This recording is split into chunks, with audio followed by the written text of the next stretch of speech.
Okay, so I'm Ashley, and this is my mentor. Hi, I'm Erica. I'm a first grade teacher here at La Costa Heights. And I'm teaching kindergarten. So we're going to reflect on my fluency lesson. Okay, what was your rationale for choosing the specific strategies for each teaching fluency? Okay, so I was working out of the book Fluency Instruction, and I decided to do a direct lesson on the long U because in kindergarten that's where we're at this stage, and it's going to be repeated in first grade. They're going to need to know how to learn or how to read long U words, and so that's the lesson that I chose to do. Great. How effective do you feel your direct instruction was? Well, I think it was good. I think that I used a lot of kinesthetic learning, and I had the kids during the guided practice stand up if they heard a long U word and then sit down when they heard a different kind of long vowel sound. And I think that they had good listening, and I think that it was a good guided practice. Mm-hmm. Yeah, and I liked how you had them echo you, and they were doing a lesson right along with you. And they seem really engaged. Yeah. And what were some areas of strength in your teaching?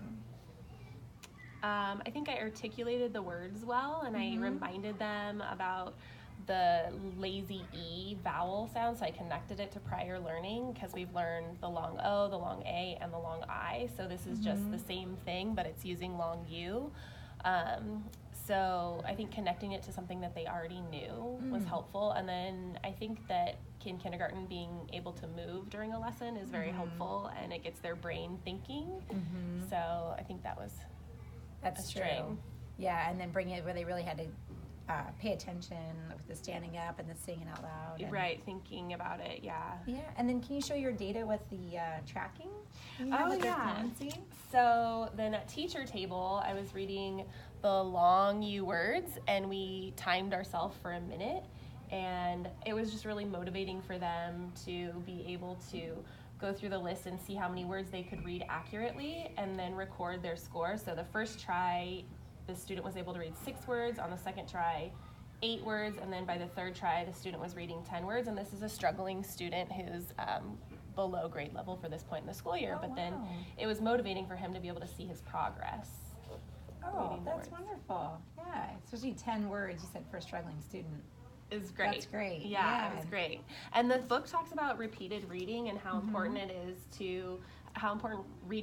rereading it over and over again for our brain to make the connection.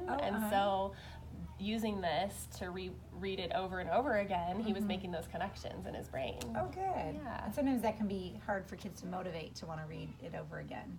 Right, because they don't understand why they have to keep practicing the same thing. They've already done it once. That doesn't make sense to them. But I think when they see it visually, then they understand why they practice. Oh, great. And you have this so nicely laminated, too. I think that helps, especially with kinder hands. Yeah.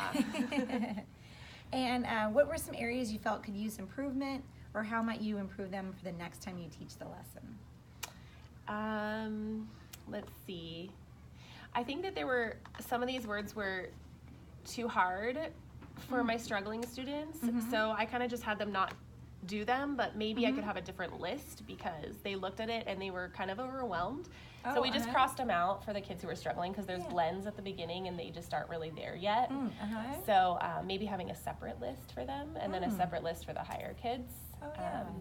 That has some more challenging words. Yeah, it was smart though just to cover them up, so then it's like a quick, differentiation in the moment. Yeah, that's what we did. Oh, great. Even words like muse. That's good. Learn some vocabulary in there. Yeah, there's definitely vocabulary in there. And a duke and a fume. So. Oh, and I noticed in your lesson, like when you did tube, you were teaching them that sometimes it doesn't always sound exactly like the rule. Right. There's a different sound. This one's a tricky one. Yeah. So that's why it's last, because it's got kind of 2 sounds. Yeah, that makes sense.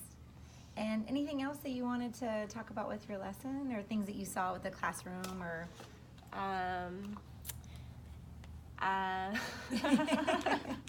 don't know. I think that's it. Okay, great. Thank you for reflecting with me. Oh, you bet. Anytime.